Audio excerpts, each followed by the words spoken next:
Assalamu alaikum dear students, I am Dr. Ijaz Abbasi and you are watching my Escape Biology. Today we are going to study economic importance of bacteria. Bacteria बहुत ही important creatures हैं और ये economically जो है वो बहुत beneficial हैं human beings के लिए। बैक्टीरिया का जो इकोनॉमिक रोल है इसको हम दो मेन कैटेगरीज में डिवाइड कर लेते हैं, beneficial role and harmful role. So पहले हम बात करेंगे बेनिफिशियल एस्पेक्ट्स के बारे में, देन हम जो है वो जो इनका हार्मफुल रोल है उसको हम डिस्कस करेंगे। So beneficial aspects of bacteria includes many important aspects like their role in rhizosphere. Rhizosphere जो है ये बेसिकली वो सॉइल का वो रीजन है जो प्लांट की रूट्स के अराउंड मौजूद होता है। So इसको हम जब rhizosphere कहते हैं, more bacteria are present in rhizosphere than root free soil because of nutrients released by these plants. चूँकि प्लांट्स जो है वो अपनी रूट्स के ज़रिए बहुत सारे न्यूट्रिएंट्स जो है वो रिलीज़ करते हैं, इसलिए ये जो न्यूट्रिएंट्स है ये बैक्टीरिया को अट्रैक्ट करते हैं। सो रूट्स के अराउंड जो रीजन है राइजोस्फीयर उसके अंदर बैक्टीरिया जो है वो ज़्यादा मौजूद होते हैं as compare to root free soils. और ये जो बैक्टीरिया हैं ये बहुत ही इंपॉर्टेंट रोल प्ले करते हैं प्लांट्स की न्यूट्रिशन में, ग्रोथ प्रमोशन में और प्लांट्स को जो ये डिजीज़ के अगेंस्ट प्रोटेक्ट करते हैं। ये जो बैक्टीरिया राइजोस्फीयर के अंदर मौजूद होते हैं ये जो सॉइल के अंदर मौजूद ऑर्गेनिक मैटर है उसको ब्रेक डाउन करते हैं। उसके अलावा कुछ मटेरियल जो प्लांट से रिलीज होते हैं उनको ब्रेक डाउन करते हैं और सिंपल जो है वो न्यूट्रिएंट्स के अंदर कन्वर्ट करते हैं जो कि प्लांट्स के लिए दोबारा रीयूजेबल होते हैं रूट्स के जरिए एब्जॉर्प्शन के थ्रू। उसके साथ साथ जो है ग्रोथ प्रमोशन के ऊपर जो काफ़ी इफेक्ट ये डालते हैं और साथ ही साथ ये जो प्लांट्स को डिजीज से भी प्रोटेक्ट करते हैं। Next is their role in nitrogen fixation. Bacteria जो हैं उनके अंदर नाइट्रोजनेज एंजाइम मौजूद होता है कुछ बैक्टीरिया के अंदर, और वो बैक्टीरिया जो है वो एटमॉस्फेयर से जो फ्री नाइट्रोजन गैस है उसको एब्जॉर्ब करते हैं और उसे नाइट्राइट्स और नाइट्रेट्स में कन्वर्ट करते हैं। इस एबिलिटी को हम कहते हैं नाइट्रोजन फिक्सेशन और ऐसे बैक्टीरिया को हम कहते हैं नाइट्रोजन फिक्सिंग बैक्टीरिया। सो ये जो नाइट्रोजन फिक्सिंग बैक्टीरिया हैं ये जिस सॉइल के अंदर मौजूद होते हैं तो वहाँ पे ये नाइट्राइट्स और नाइट्रेट्स रिलीज करते हैं जो कि प्लांट्स की ग्रोथ के लिए बहुत ही इम्पॉर्टेंट हैं और नेसेसरी हैं। ये जो बैक्टीरिया हैं जो नाइट्रोजन फिक्सेशन करते हैं इनको हम दो कैटेगरीज में डिवाइड कर लेते हैं, सिम्बायोटिक एंड नॉन सिम्बायोटिक और फ्री फिक्सर्स। सिम्बायोटिक जो बैक्टीरिया हैं ये बैक्टीरिया सिम्बायोटिकली प्लांट्स की रूट्स के साथ एसोसिएट हो जाते हैं। जैसे फॉर एग्जांपल जो है वो जो लेग्यूमिनस प्लांट्स हैं उनकी रूट्स के ऊपर जो स्मॉल नोड्यूल्स डेवलप होते हैं तो उनके अंदर ये बैक्टीरिया रिजाइड करते हैं और ये एटमॉस्फेयर से जो है वो नाइट्रोजन को एब्जॉर्ब करके नाइट्रेट्स में कन्वर्ट करते हैं। सो इस तरह से जो लेग्यूमिनस प्लांट्स हैं उनकी ग्रोथ भी अच्छी हो जाती है और सॉइल के अंदर भी जो नाइट्रेट कंटेंट है वो इंक्रीज हो जाता है। राइजोबियम जो है ये ऐसा बैक्टीरिया है जो सिम्बायोटिकली प्लांट्स की रूट्स के साथ एसोसिएट हो जाता है लेग्यूमिनस प्लांट्स की रूट्स के साथ और ये नाइट्रोजन फिक्सेशन जो है वो परफॉर्म करता है। सो ये जो है वो इनका इंट्रैक्शन है। लेग्यूमिनस प्लांट्स हम बेसिकली उन प्लांट्स को कहते हैं जिनमें बीन्स लगती हैं, फलियां लगती हैं, जैसे ये बीन्स, लोबिया वगैरह हो गया, मटर हो गया, तो इनके रूट्स के साथ छोटे छोटे उभार होते हैं जिनको हम नोड्यूल्स कहते हैं।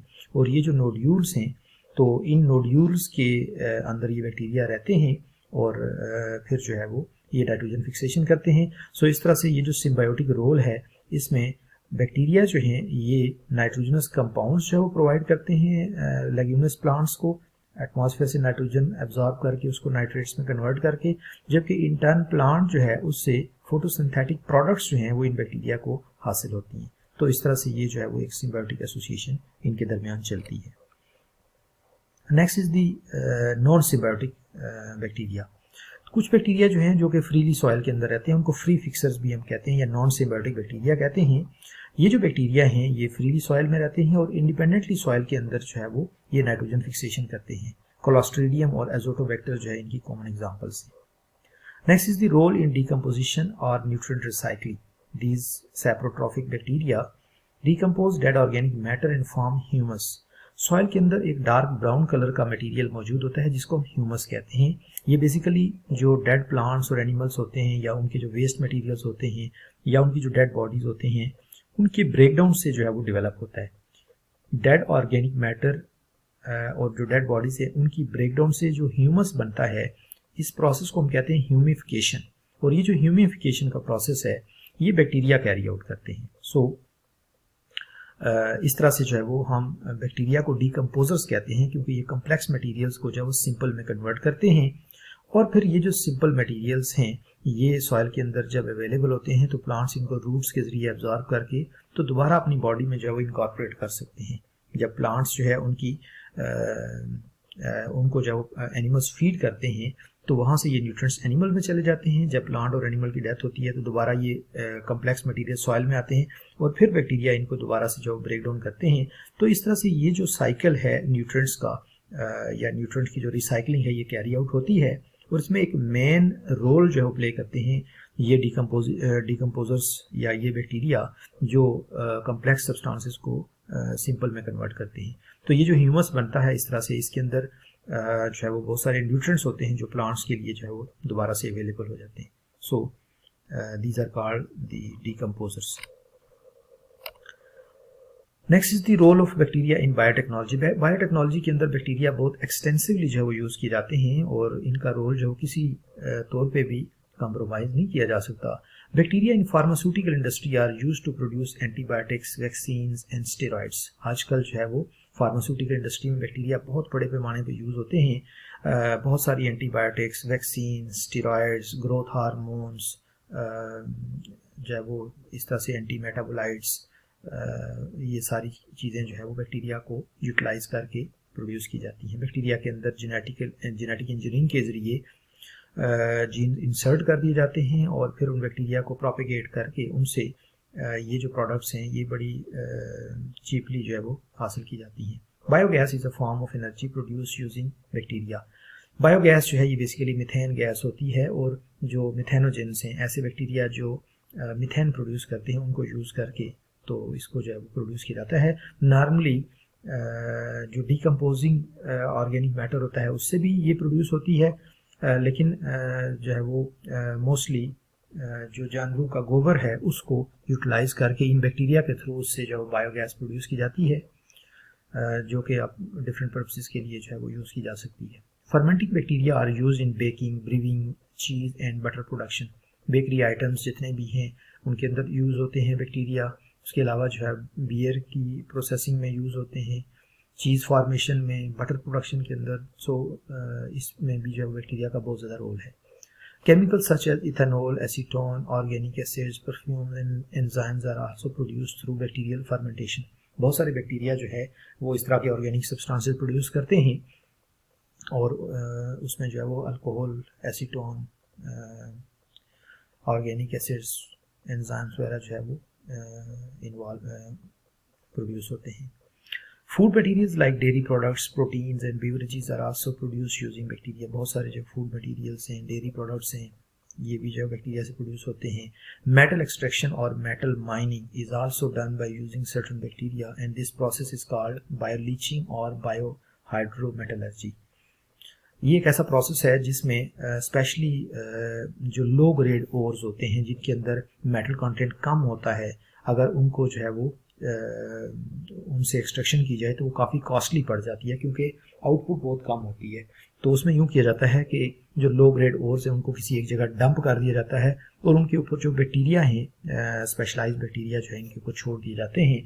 वो बैक्टीरिया आहिस्ता आहिस्ता उन ओर्स को जो है वो ब्रेक डाउन करते हैं और उसमें से मेटल को रिलीज़ करते हैं और फिर उस मेटल को जो है वो दोबारा जब वो एक पूल के अंदर कलेक्ट होती है तो उसको जो है वहाँ से दोबारा प्रोसेसिंग करके तो वहाँ से एक्सट्रैक्ट कर लिया जाता है। तो इसको बायोहाइड्रोमेटलर्जी भी कहा जाता है, इसको बायोलीचिंग भी कहा जाता है।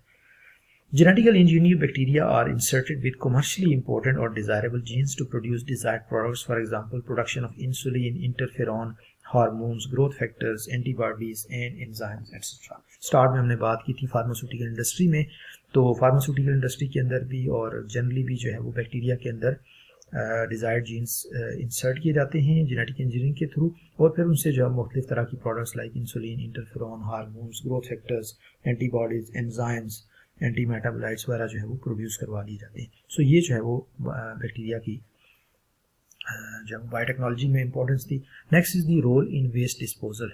Many aerobic and anaerobic bacteria decompose sewage waste and break down it to a harmless soluble sludge. Methane gas produced during this process is used as energy source.